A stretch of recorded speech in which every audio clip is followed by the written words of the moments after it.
Bonsoir à toutes et à tous. Assalamu alaikum. Voilà, j'espère que vous allez bien, toutes et tous, dans un contexte évidemment un peu troublé et troublant, mais là, tout ça, c'est dans la main de Dieu. Fiyadillah. Donc, j'aimerais, pour une fois, j'ai un texte quasiment, enfin écrit. Bon, je ne vais pas lire, comme ce n'est pas souvent le cas. Pourquoi? Parce que j'ai participé, mais à distance, en distanciel, comme on dit. J'ai participé à un colloque qui a eu lieu à l'UNESCO sur l'islam au XXIe siècle. Hein. Donc, c'est une association qui, voilà, qui se pose des questions sur comment euh, activer notre vécu de l'islam au XXIe siècle. Et le sujet général du colloque n'était pas métaphysique, hein, c'était des gens qui sont plutôt concernés par la culture, voilà, par le rapport à la société, etc. Donc le thème c'était Islam et identité entre culte et culture. Et moi je leur ai dit si je participe, ce sera plutôt ce qui m'intéresse, c'est de donner un point de vue euh, plus métaphysique. Mais vous allez voir que on est entre la métaphysique et la psychologie. Et peut-être certains qui ont suivi l'un ou l'autre de mes séminaires en présentiel avant la pandémie, on va retrouver des éléments, parce que on est entre la soufisme, psychologie et puis l'unicité de Dieu. Alors, quelle est ma véritable identité? Déconditionnement et libération intérieure. Bon, un titre un peu ronflant, mais bon, Inch'Allah, il y a du contenu dedans. Alors, voilà, donc le cheminement spirituel ou initiatique en islam ou ailleurs passe obligatoirement par un processus de déconditionnement psychologique personnel. Dans n'importe quelle spiritualité, on trouve ce passage obligé en quelque sorte. Sinon, eh bien, on reste perclus, je dirais, de nos divers conditionnements, quels qu'ils soient, dans n'importe quelle culture ou région du monde. Et donc, ce processus de déconditionnement consiste à se désidentifier, oui, parce que la question c'est quelle est notre identité, à se désidentifier précisément, à se débarrasser de toutes nos fausses identités. Alors là, j'en énumère quelques-unes, mais la liste est ouverte. Hein. Les fausses identités familiales, sociales, politiques, professionnelles, que nous croyons être notre ou nos identités, au singulier ou bien au pluriel. Mais l'affaire est plus complexe que ça. Et aussi les fausses identités, parfois même religieuses. On sait bien à quel point parfois la culture ou bien l'éducation religieuse en islam ou ailleurs reçue, mal reçue, mal ingérée, produit des rejets de la religion à un certain âge, hein, souvent à l'adolescence, aux jeunes, etc. On connaît ça notamment dans les milieux chrétiens, dans les milieux juifs, dans les milieux musulmans, etc. Et alors, ce processus doit nous aider du coup, dans ce process de déconditionnement, à recouvrer notre identité métaphysique, n'ayons pas peur du mot, c'est-à-dire au-dessus du physique, on va dire, au-delà. Ce que j'appelle, moi, en reprenant en concert ce que disent maints auteurs soufis, le El-Watan, c'est-à-dire notre patrie originelle, El-Watan. Et c'est pas un mot comme ça, je veux dire, ça peut être, oui, bon, c'est beau, nous, du symbole, la vraie patrie, nous sommes en exil ici-bas. Cette patrie spirituelle, on peut la percevoir parfois dans des, je crois que j'en ai déjà parlé une fois ou l'autre, on peut la percevoir lors d'un flash, lors d'une activité en général pas trop mentale, parce que le mental est un carcan, Mais lorsqu'on est libéré justement d'activités trop mentales, dans des présences, dans des modalités de la vie quotidienne, ou aussi dans ce qu'on appelle, en arabe on dit el-waqa'a, c'est-à-dire un état entre veille et sommeil. Ça peut être durant la sieste, ça peut être où le mental lâche, l'ego lâche ses réserves un peu, lâche ses crispations et hop. Et là, on peut divaguer dans des mondes parallèles qui ne sont pas du tout spirituels, évidemment, mais on peut, et ça je pense que ça peut être l'expérience de chacune et chacun, on peut être en contact, puisqu'ils sont là, bon, on ne va pas utiliser des termes prétentieux en arabe, mais avec les milieux spirituels, avec les gens du Malakout, avec les Ahlullah, avec les gens de Dieu, en tous les cas, avec des situations psychospirituelles euh, euh, et qui nous branchent en quelque sorte directement sur sur notre vraie patrie, encore une fois. Et pour mémoire aussi, les romantiques allemands, qui étaient donc au XIXe siècle, parlaient beaucoup, évoquaient aussi ça. Certains romantiques allemands, Novalis et évoquaient la patrie spirituelle. Le romantisme français était déjà à l'époque, bon, par rapport à l'évolution de la France, était déjà était moins métaphysique, on va dire. Alors, bref, seul ce déconditionnement, c'est-à-dire on sort des conditions. Seul ce déconditionnement permet à l'âme de connaître sa vraie nature spirituelle, c'est-à-dire d'où est-ce que nous venons finalement. Selon l'enseignement soufi, les couches superficielles de notre être forment un ensemble de représentations fugaces qui nous leurrent. Ce sont des leurrs. Waham. Ça peut être à des sens d'une expression coranique, mata al-ghurur, donc une jouissance illusoire qui revient plusieurs fois dans le Coran. Et cette expression, bien sûr, a plusieurs degrés de réalité, mais ça peut être un de ces sens. Et cet enseignement rejoint à cet égard la conception bouddhiste de l'individu. Dans le bouddhisme, en termes français ou anglais, il parle beaucoup d'agrégats instables.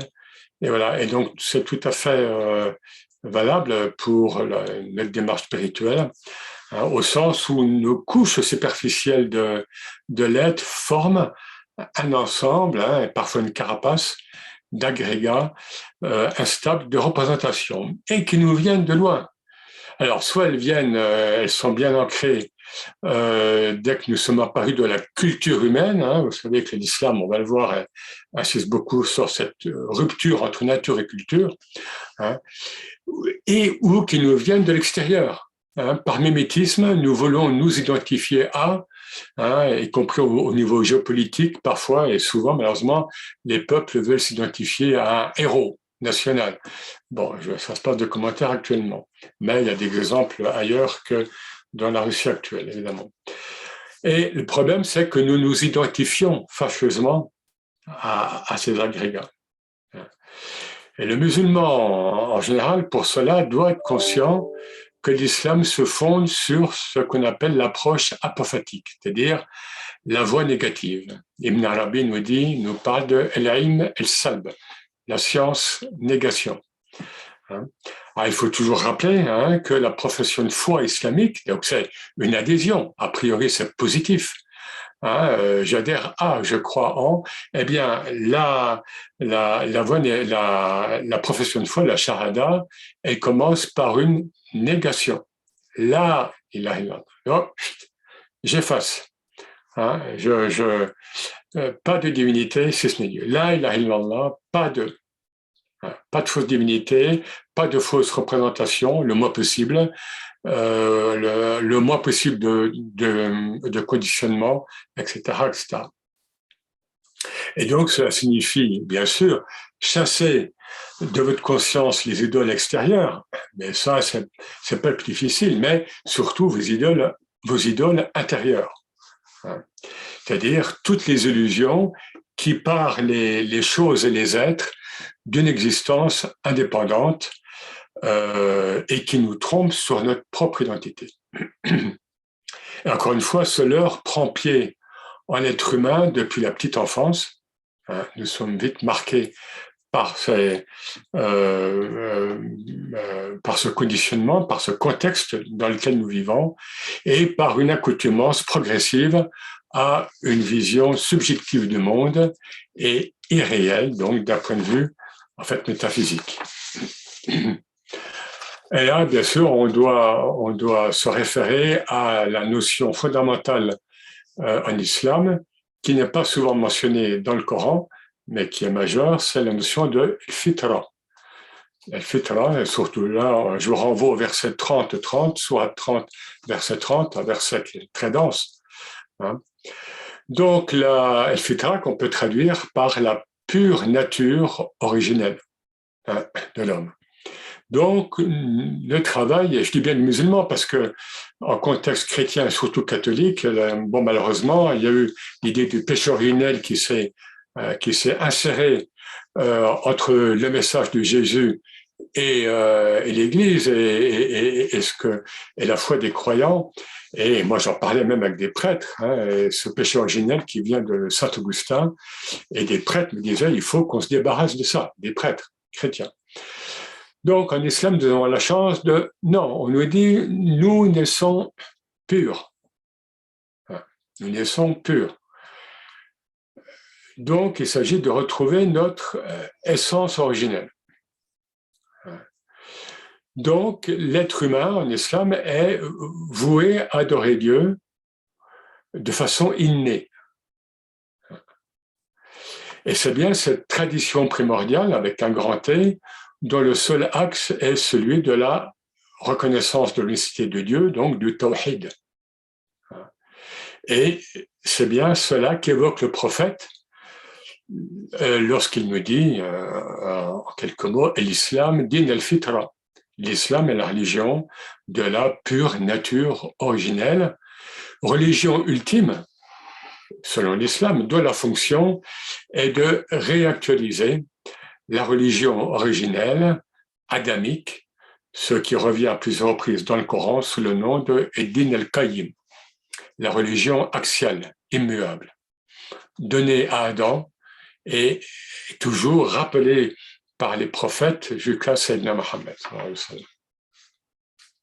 Et l'islam a ainsi vocation à agir en amont des divers conditionnements imposés par l'environnement culturel, mais, je le redis, mais aussi cultuel, bien souvent. C'est pourquoi, selon, par exemple, un exemple rapide, on sait maintenant, il y a des études de plus en plus sérieuses, y compris par des musulmans, qui nous disent qu'entre les 8 occurrences du terme islam dans le Coran et ce qu'en ont fait les musulmans, les humains historiques, dès le 1er siècle de l'Hégire, eh bien, il y a un hiatus énorme. Dès que les humains, même des compagnons, les suivants, les premières générations, voilà, eh bien, pourquoi? Eh bien, parce qu'ils étaient conditionnés, quand même, dans des contextes divers et variés.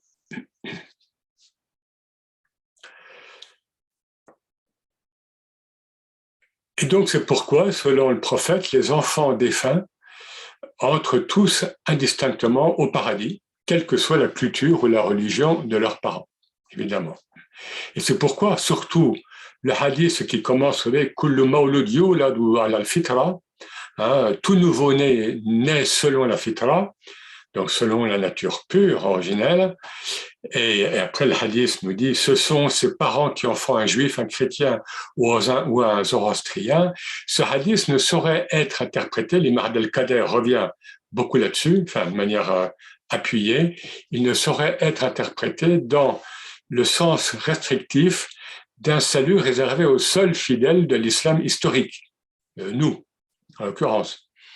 Non, non, non, non, les mères d'Al-Qadr, non, non, on le dit, mais les musulmans croyants historiques, hein, au cours des siècles, sont aussi concernés par cette déviation. Voilà, au même titre ou à un titre X ou Y que les autres religions. Et c'est bien l'islam en tant qu'expression de la religion primordiale, axiale, auquel il est fait allusion ici, et non à la religion née en Arabie au 7e siècle. L'islam en tant que religion naturelle. Et la suite du hadith, en effet, précise les choses. Elle compare le nouveau-né humain, kullu mawlud, hein, chaque nouveau-né humain, eh bien, le prophète compare ce nouveau-né à l'animal qui naît physiquement intègre, mais que l'homme, l'humain, va s'employer à mutiler, en scarifiant les animaux, en les marquant en fer rouge, en les humanisant par trop, etc., etc. Donc voilà, la fitra, bien sûr, nous avons un travail à faire, nous humains, gigantesque par rapport aux autres règnes, par rapport à l'animal, au minéral au végétal et au minéral. C'est un travail énorme. Et l'islam vient en fin de cycle pour nous rappeler ça, pour nous rappeler que la religion est simple. Hein, le dogme, si on peut parler de dogme de l'islam, c'est simple, hein, l'unicité, et que, eh bien, il s'agit pour ça que le terme zikr ou taskir, le souvenir, le rappel, est si important en islam. Il s'agit simplement de se rappeler de cette pureté, de cette simplicité originelle. Alors, de façon concrète et quasiment thérapeutique, hein, je dois chercher à avoir une meilleure perception du tawhid, du principe d'unicité, qui, comme vous le savez, est si central en islam. Alors, je peux le visualiser comme un axe vertical qui me permet en permanence de me recentrer intérieurement. Et j'ai alors enraciné en moi la conscience que je ne fais qu'un avec moi-même et que j'ai une cohérence intérieure, ce qui, par les temps qui courent, reconnaissez-le, est déjà un acquis. Ce n'est pas donné à tout le monde actuellement. Il faut donc, le début d'un dora de prophète est très beau. Peut-être je déjà cité aussi Allahumma ijma' shamli. Mon Dieu, rassemble mes parties, quoi. Rassemble-moi, donne-moi une cohérence intérieure. Cette verticalité, cette axialité me libère des dualités et des paradoxes inhérents à la nature humaine, paradoxes qui me travaillent, qui me traversent et me tiraillent. Hein, vous me direz le contraire si ce n'est pas le cas, mais nous sommes souvent tiraillés par des paradoxes, par des binarités. Et par cet ancrage, je me sens assez fort, assez structuré pour dialoguer avec le monde et pour m'ouvrir aux autres. Je souffre moi aussi, vous voyez, qu'on verse de la psychologie, mais en lien avec la métaphysique, évidemment. Et vous savez bien que la psychologie soufie, c'est une science à part entière, hein, et une thérapie, évidemment. Je souffre moi aussi car je peux situer les choses, les êtres, et je donne à chacun, du coup, je peux donner à chacun son dû, parce que je les situe, son haq, hein, selon l'enseignement du prophète. Le prophète, on a plusieurs contextes où il dit à tel ou tel compagnon, compagnonne, donne à ton corps, donne à la réalité son haq. Donc, chaque niveau d'être a son droit, son haq, à l'existence, ni plus ni moins. Alors, au-delà, je n'arrive à me poser cette question. Et là, évidemment, on rejoint ce que les soufis appellent tawhid al-khas ou tawhid al-khassa, le tawhid vécu de manière subtile, on va dire, qui agit en moi, qui agit en moi, qui me gère réellement. Alors, il faut quand même rappeler aussi que la théologie islamique la plus commune, c'est la théologie acharite, hein, depuis le Xe siècle. Elle affirme bien qu'il n'y a qu'un seul agent à l'œuvre dans le monde. Bon, ben alors qu'est-ce que ça veut dire? Lui, Ruah. Et cela peut m'aider à lâcher prise, du coup. Dans les hikam, dans ses sagesses, Ibn Atallah, que je ne présente plus, hein, qui est mort en 1309, soufi égyptien, est clair. Hein, c'est une des premières hikam dans son recueil. Déleste-toi du gouvernement de toi-même, ce dont un autre se charge pour toi, ne t'en occupe pas. Voilà. Voilà, donc libère-toi. De toute façon, ce n'est pas toi qui te gère réellement. Ce n'est pas toi qui te gère. Tu crois te gérer, mais ce n'est pas toi. Donc, autant faire tomber cette illusion et alors observe. Observe Dieu en train de te gérer. Ça, c'est plus intéressant. Et eh bien, c'est bien ce que nous dit le Hadith Qudsi, hein, qui est quand même assez connu, le propos saint. Hein. Bon, je cite la partie qui nous intéresse. Là, mon serviteur ne cesse de se rapprocher de moi par des œuvres surérogatoires jusqu'à ce que je l'aime. C'est Dieu qui parle hein, dans le Hadith Qudsi. Et quand je l'aime, je suis son ouïe par laquelle il entend, sa vue par laquelle il regarde, sa main avec laquelle il saisit et son pied avec lequel il marche. Ben, on ne saurait être plus clair.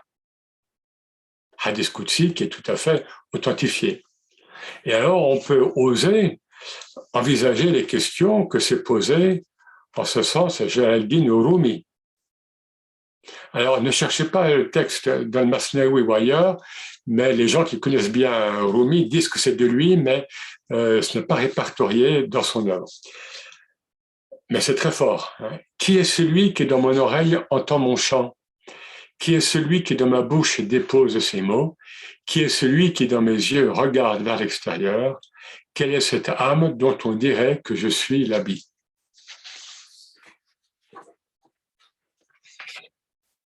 Alors là, on va solliciter, là pour finir, on va solliciter Shahid, le témoin intérieur.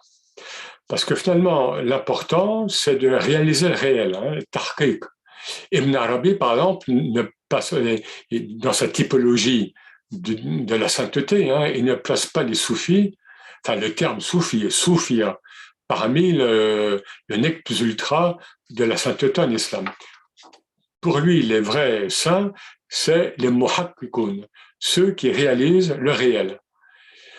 Alors que nous passons notre temps, hein, une grande partie de notre temps, à réaliser nos illusions. Et donc, l'important, c'est de réaliser le réel, et le réel, bien sûr, c'est un mot divin majeur, le haq, un temps soit peu avant la mort physique, afin de jouir d'états post-mortem qui permettront à l'âme de continuer le processus précisément de désillusion, sortir des illusions. Mais le travail du soufi, c'est d'anticiper ce travail avant le dévoilement dont on nous parle lorsque la mort arrive. Et bien, le prophète nous dit, il y a au moins un hadith, que l'être humain est saisi dans l'état dans lequel il meurt. Enfin, disons, il va être saisi et il va garder cet état dans l'au-delà. Et tout le travail dans le tasawwuf et dans la voie initiatique, c'est précisément de faire tomber les voiles avant, enfin de faire tomber les illusions avant. Et un outil cognitif, donc de connaissance, existe pour cela, donc c'est Shahid, le témoin intérieur. Et là, il faut évoquer, alors comme c'est justement une notion et un terme très subtil, très allusif, ben précisément, il est mentionné dans le Coran et par certains maîtres de la voix, mais dans le Coran, il est mentionné dans un verset très allusif. Je vous lis le verset tel qu'il est, mais il manque une partie du verset, on dirait. Mais bon, voilà. Celui auquel une preuve de son Seigneur a été donnée, alors qu'un témoin intérieur le reconnaît. Voilà le verset. Alors, les commentateurs, ils ne rajoutent pas un verset, une partie de verset dans le Coran, évidemment, ils vont pas faire ça, mais dans le commentaire, ils vont expliquer en disant celui auquel une preuve de son Seigneur a été donnée, peut-il rester dans le doute, alors qu'un témoin intérieur le reconnaît. Alors qu'un témoin intérieur le reconnaît, alors qu'un témoin intérieur le lit, le suit, Bon, tala yatlou a plusieurs sens. Comme par hasard, c'est un verbe, une racine très, très riche. Et ce verset, notamment, est cité plusieurs fois par l'imam Shazili, mais toujours dans un contexte très abusif. Alors, ce shahid, c'est quoi? De façon optimale, c'est la trace qui se maintient dans le cœur à l'issue de l'expérience de la contemplation, de la mushahada. Pour rappel, la mushahada, c'est de la même racine, bien sûr, que la shahada, la profession de foi. Donc, cette racine qui est si séminale, si riche dans le vocabulaire islamique. Et alors, lors de cette expérience, la factice identité humaine s'abîme dans le réel. Ça, c'est l'expérience du fana, ou du jama. Donc, elle s'abîme dans le réel, en Dieu, et alors il se peut, on va dire les choses comme ça, il se peut qu'elle vive l'unicité du contemplant et du contemplé. Donc, shahid wal mashhoud, ou bien el mushahid wal mushahad.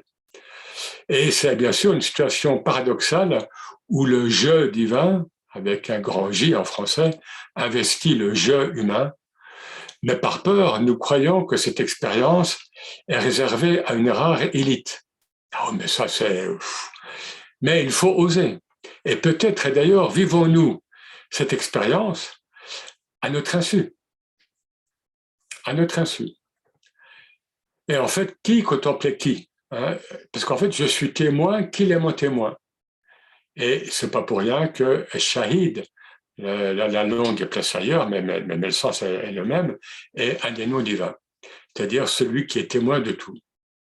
Et donc, les exigences de l'unicité m'obligent alors à reconnaître l'évidence.